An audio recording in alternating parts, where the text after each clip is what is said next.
All right, people. So this channel is about saying the same thing over and over again until I beat it into the brains of the proletariat that they need to do something. And when I get comments like this that you guys are seeing up on the screen, it really makes me feel good that there's so many people out there that understand what's going on. So I'm going to read this comment and then I'm going to read what ChatGPT said about it because that's what sparked this back and forth with me and ChatGPT on what I was going to write about. This channel is basically my exact opinion on being forced to work in a society that hates you. The quiet part that nobody says out loud, and in my opinion, so many people are too stupid to realize. That is very true. And I don't like being the voice of reason, that crazy man screaming from the window saying, I'm I can't take this anymore.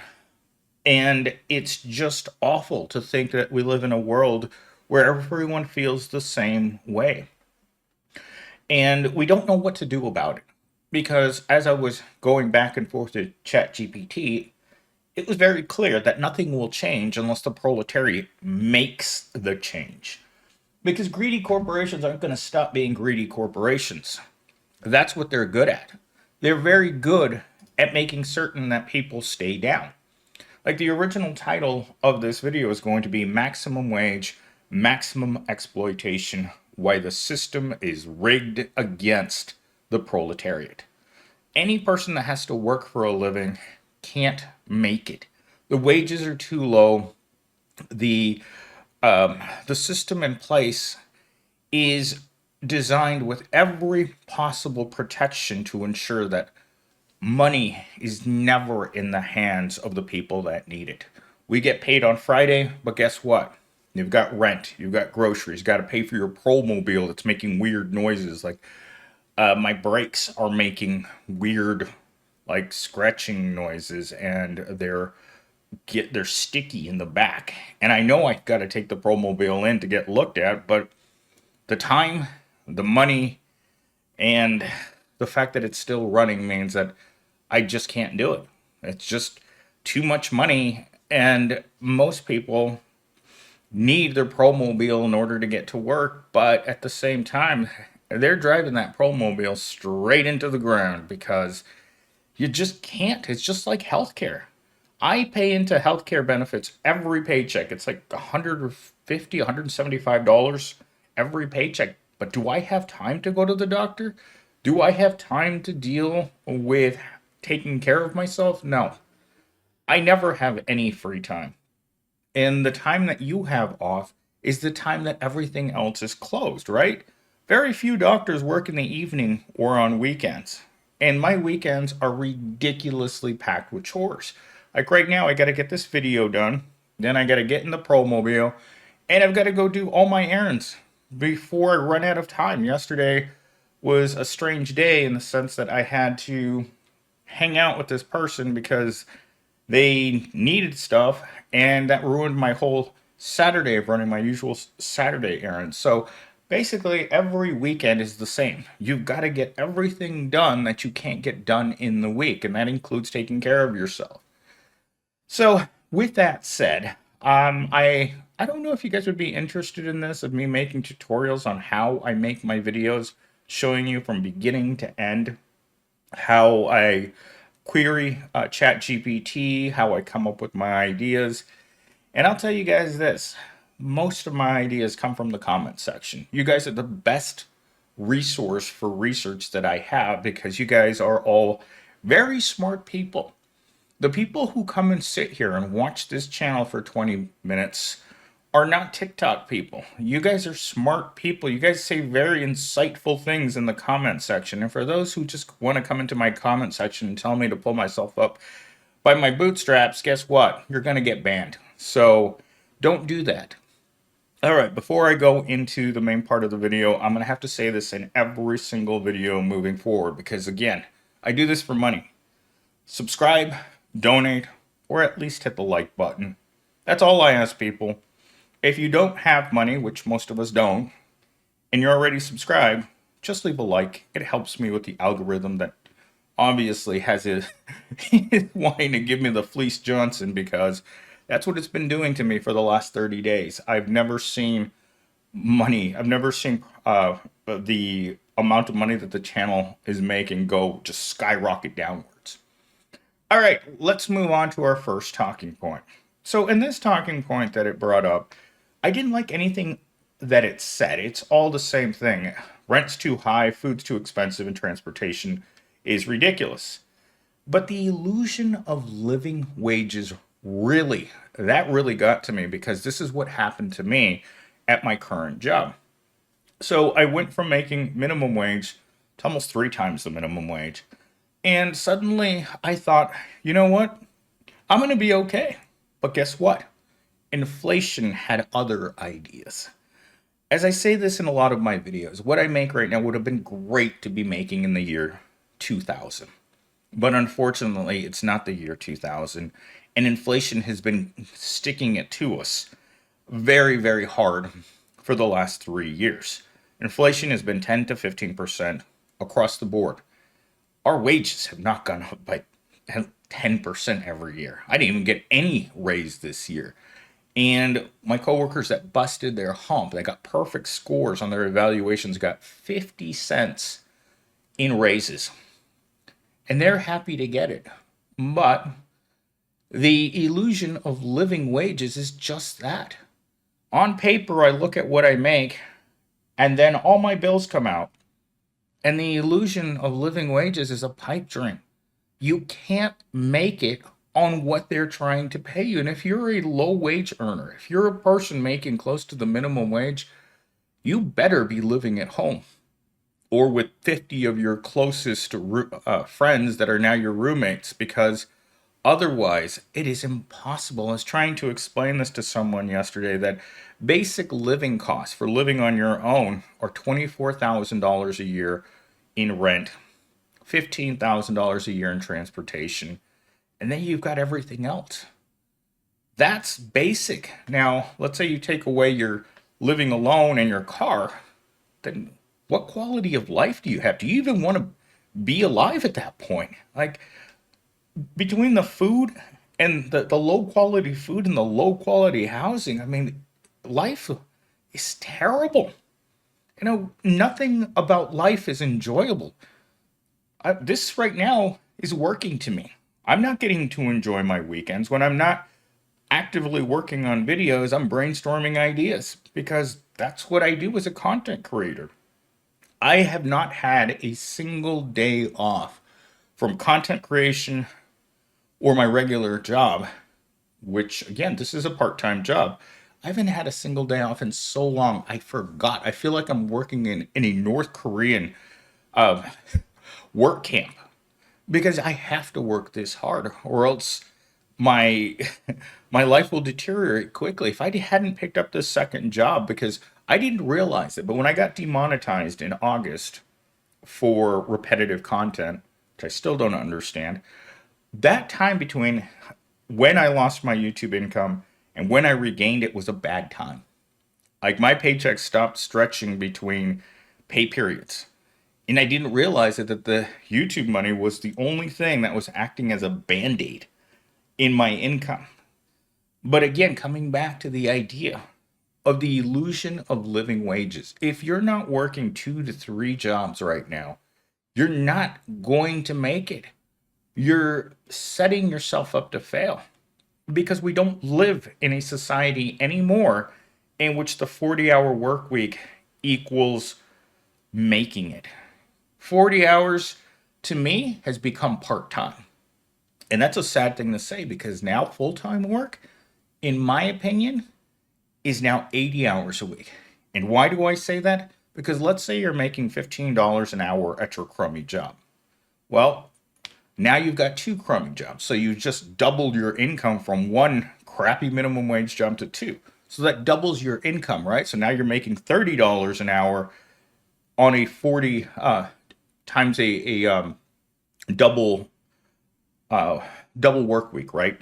40 and 40. That's a tough nut because that means you're working 7 days a week. It means that you're working nights, weekends, holidays. Your social life just went out the door. And the worst part is it doesn't equate to a higher lifestyle. It's not making you more comfortable. In fact, working 80 hours a week would make anyone uncomfortable as humanly possible, because now you can't just go home and forget about work. Work is your life. You live to work. You don't live anymore. You're not living for yourself. You're working for the corporations, and the corporations don't care that you're showing up to work looking like a dumpster fire. Talking point number 2, the productivity wage gap.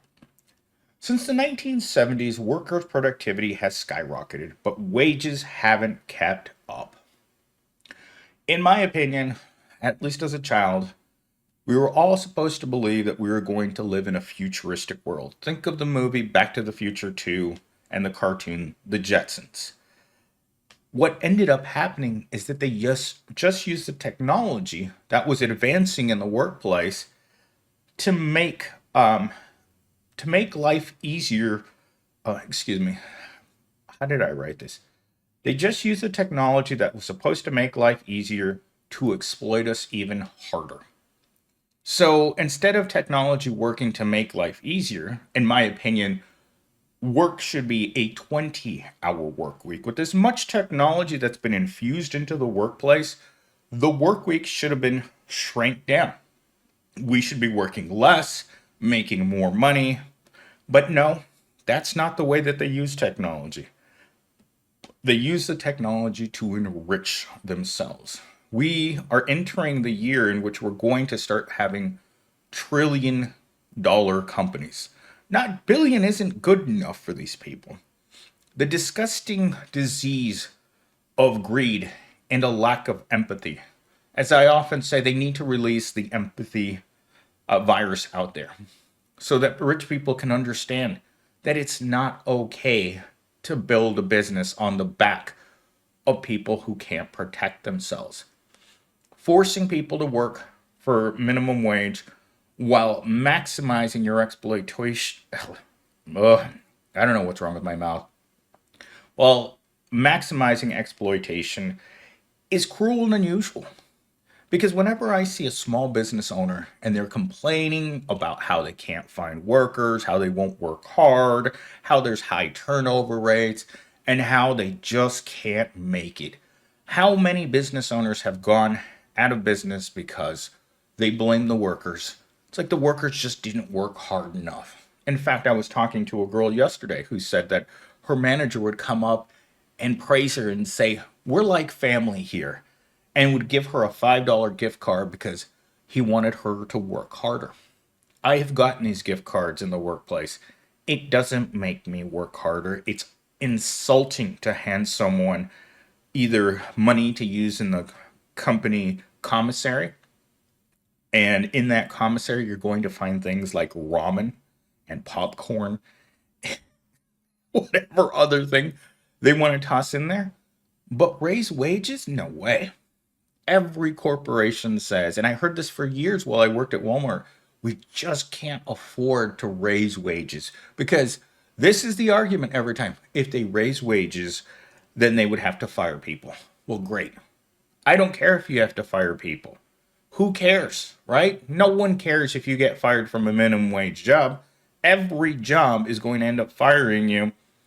And if they have to have fewer people, who cares? That's what all corporations do. Just pay people more money. Or better yet, stop catering to these people. If people stop taking minimum wage jobs, then suddenly they'll have to start paying more. The problem is that the people that would take that job are desperation workers. They can't say no to work. It's like every job that I've ever been at, eventually you get to a point where you realize that you're not good at your job. But any solid proletariat member will know that you only leave when you get fired, or you look for another job and then you leave to that other job. You don't just leave a job with no other way of making money. That's not good for you. It's bad for you, especially when you lose your housing and you can't afford food. But that's what happens to poor people. This is a deliberate choice by corporations to funnel profits upward while keeping workers underpaid and overworked. I brought this up a little bit, but we all know that the trickle down that we've been sold, the trickle down economics is absolute BS. Nothing trickles down other than yellow, warm, salty liquid to the workers. But you know what does trickle up is the money. The money always trickles up to the 1%. We may all be broke. There's hundreds of thousands, maybe millions upon millions of people right now who can't afford to live. But as long as the 1% have their money, society's good. Because once they don't have their money, once the auto industry, the finance industry, the airline industry, any of these industries go to the government and say, we're not making enough money, we're going to collapse if you don't give us money. The money's there. We saw that in 2008. Banking industry made horrible mistakes. Remember to socialize their losses and privatize their profits, right? As long as they're making money, they're good. They're not going to complain. But the second that they start doing bad, well, it's because the economy, right? People aren't buying as many cars. That's what the car companies are saying. It's not that they jacked up their prices to unrealistic prices. It's the fact that people aren't buying cars because people are struggling to survive. Who can afford to buy a $60,000 Jeep while you're making $15 an hour working at Taco Bell? It's just not realistic. Who's buying homes when, again, most of your population is making unlivable wages? People are struggling to stay in apartments because that's the cheapest place they can go and rent. And homes, well, homes aren't for regular people, at least in my opinion. I mean, I know that as long as I live, I'll never own a home, and that's just the way it is. It's just the cards you were dealt. And there's no way of telling the system that, you know what, I want more. The system wants to give you as little as humanly possible. All right, so this talking point number 3 is called the corporate spin. The idea that pizza parties or Employee of the Month awards are supposed to make up for poverty wages. In just to give the middle finger to the corporation, regardless of who the Employee of the Month is, I always take that parking spot. Because that's just the way that I am. And when it comes to the pizza parties, I think that the corporation has realized that people are turning their nose up at the pizza parties because I've seen them throw out nearly all the pizza at times. Where people show up, they look at the pizza, they see what brand it is, and it's a little better than Red Baron, and people aren't eating it. So, what do you do when your employees are so unmotivated, have so little ambition that they won't even participate in the pizza party? For my group this year, I think it was maybe one person participated in the holiday party, despite the executive team saying that it was mandatory. No one in my group went, and it was obvious for what reason. They're not happy with the money. They're not happy with the toxic work conditions. They're not happy with anything that's going on there. But guess what? You can't just turn around and walk away. The job economy is very, very bad. And employers know that the only reason that they still have workers is because the economy is really, really bad. And unfortunately, as workers, what are we supposed to do? We can't walk away. I mean, I read a statistic a few weeks ago that 65% of workers feel trapped in their jobs, including myself, because there's nowhere to go. There isn't a whole lot of people hiring. And if you leave your current job, well, you might end up taking a significant pay cut. Some of the women that I work with know that I'm looking for another job, and they've sent me jobs that pay $30,000 less a year than what I currently make. Now, can I really afford to take that kind of hit on the income? No. And that's where most of us are stuck. It's like, well, what do we do? You know, we can't leave, but we can't stay. And our overall quality of our life is so terrible that we don't know what to do. And I think this is the main one of the main things that I want to get out there from this channel is what we don't know what to do. When you're in a situation and you're stuck or you're trapped or you are looking for direction, what you do is you look around you to see what other people are doing. It's what I was doing yesterday in a yoga class. So one of my lady friends took me to this class, and I haven't been in a yoga class in a very long time. I was still in college the last time I went to one. And she kept saying left hand on right knee or left hand, oh my God, the left, right, lift leg up this. And what do you do in that situation? It's dark enough so that you just look around to see what other people are doing and then you copy what they're doing. That's what we do as human beings. We're very good at emulating what other people are doing. And right now, all we see is the people around us failing miserably at increasing their standard of living. So what do? We collectively give up. Now I'm here to tell you we can't do that. That's the last thing that we should be doing as the proletariat. We need to lift our heads up and look around and point our fingers at what the problem is. The corporations.